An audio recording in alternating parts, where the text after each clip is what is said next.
Shalom and love, Zion. First and foremost, I want to give all praises to Yahweh, by Hashem, Yahweh Shai, by Hashem, Makakodash.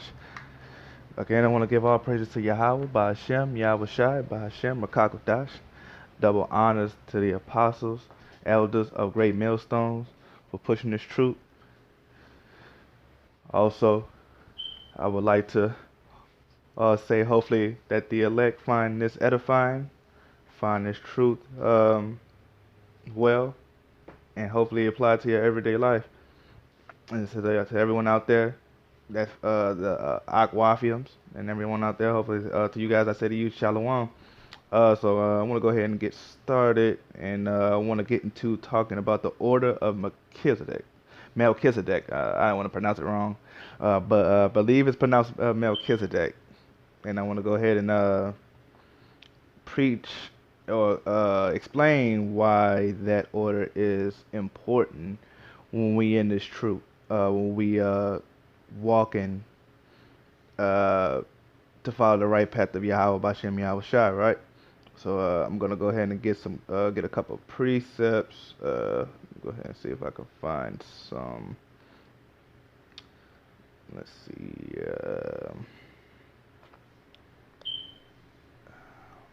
I think I'll probably start. Hebrews chapter 7. Let's start with that one. All right, let's go here. It's a lot. Give me some time. So we are going to Hebrews chapter 7. Hebrews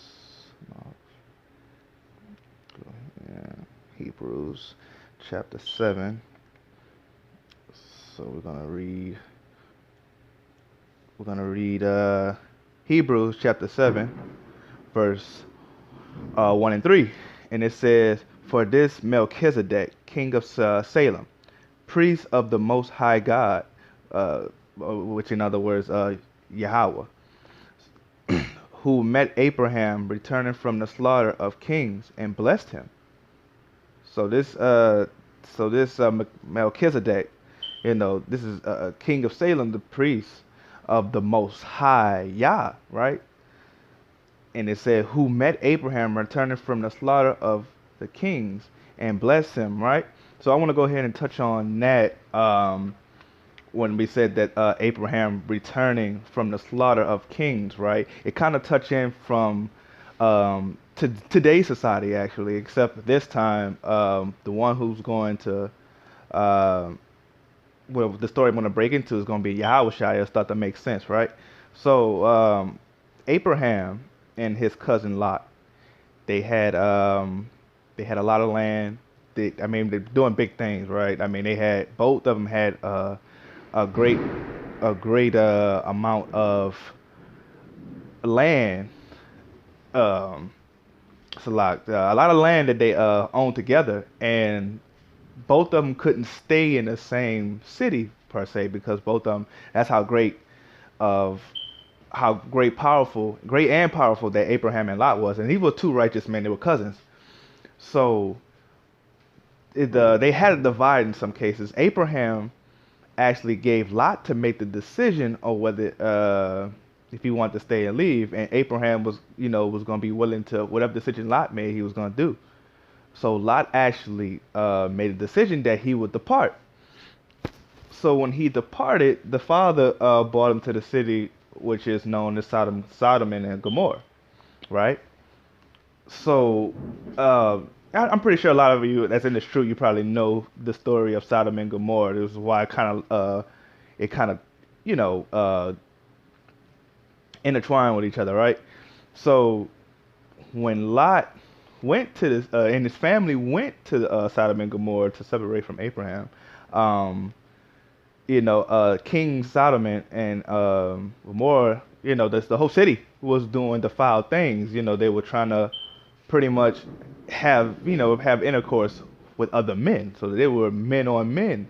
And Lot, being the righteous man he was actually willing to give up his daughters to prevent that abomination. Lot was like, please don't, pretty much begging men not to have sex with each other.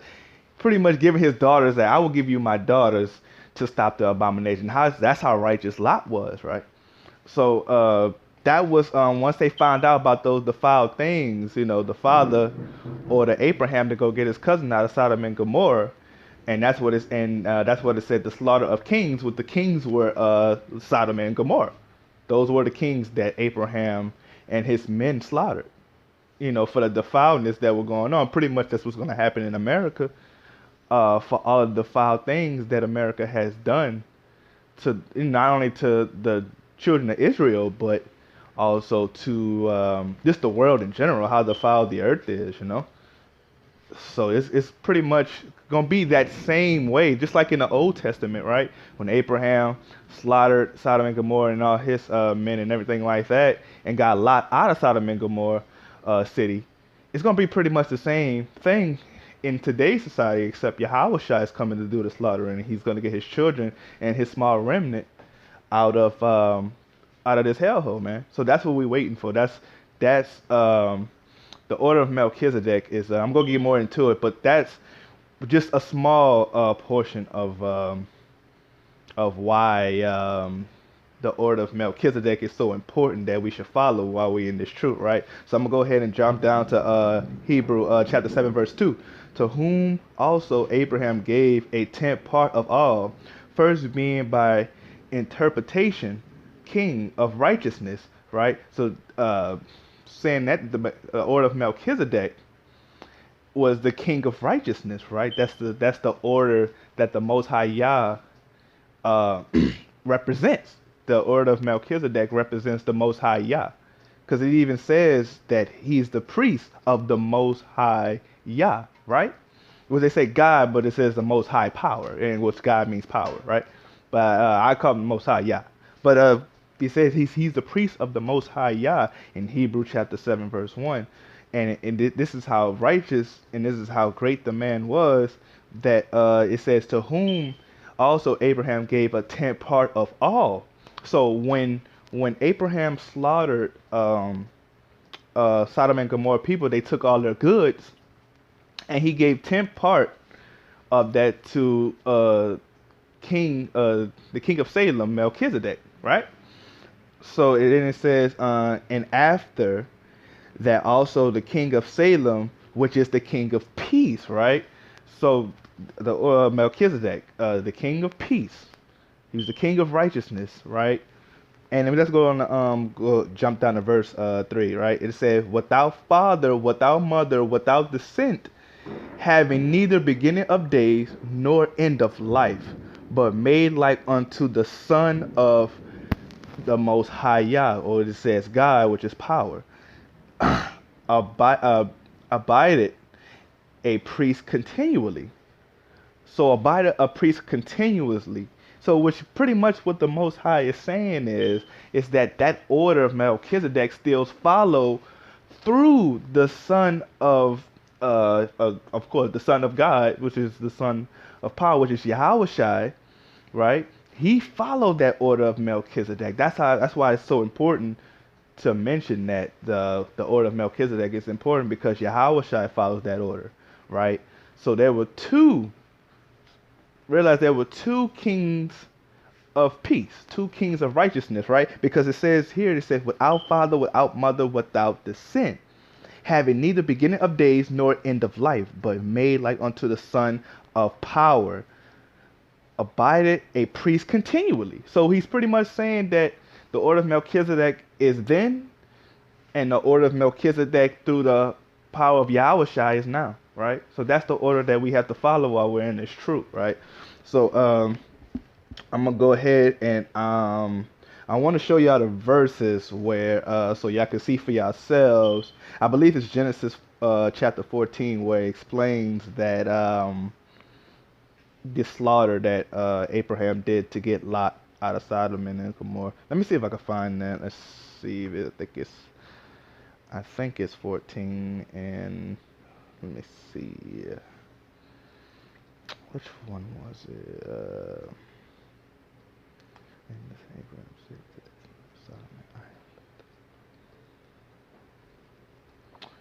Should I think it's. I want to say it start at 17, chapter 14, verse 17. I'm gonna start at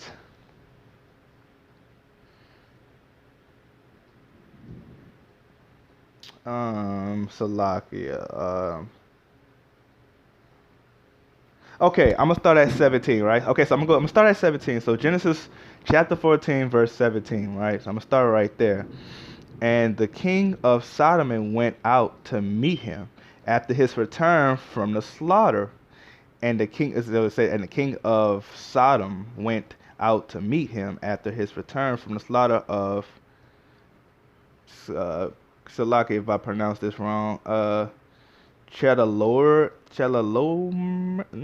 man, Salak. I'm gonna say it the best way I can. Chador, Chador Leomir, Salaki, if I said that wrong. And of the kings that were with him at the valley of Sheveh, which is the king's, which is the king's dale. Verse 18, and Melchizedek, right? You see and Melchizedek, king of Salem, brought forth bread and wine, and he was the priest of the Most High Yah, right? So this is right here is saying again in Genesis chapter 14, verse 18, that Melchizedek, king of Salem, brought forth wine and bread, and was the priest of the Most High Yah. So we just seen that again. We just proved that again that this king of Salem, the king of righteousness, the king of peace, the same order that Yahweh Shai follows, right? It says it right here again, right? So let's go ahead and jump back down into 19. And he blessed him and said, "Blessed be Abraham of the Most High Yah, possessor of heaven and earth." Verse 20.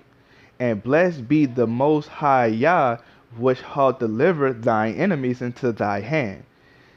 And he gave him tithes of all, right? So that's the possessions that, again, that Abraham, he took from Sodom and Gomorrah, the king of Sodom, right? And the king of Gomorrah, he took all their possessions after they slaughtered them, and he gave 10th part of his tithes to Melchizedek as it's more like a wash your hand type of thing, right? You know, when your hands get dirty, you go to the sink and you wash your hand with soap, right, to make sure your hands get clean, right? So that was Abraham's way of cleansing all the slaughtering that he done, all the blood and slaughtering he had to do to get his cousin out, and also to destroy the foul things that the city was doing, right?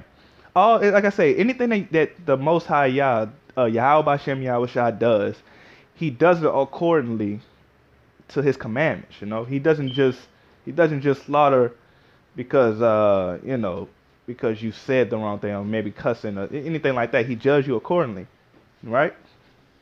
Let's go ahead and jump. We're gonna stop at 23. All right. So it said, and the king of Sodom said unto Abraham, give me the persons and take the goods of thyself. All right.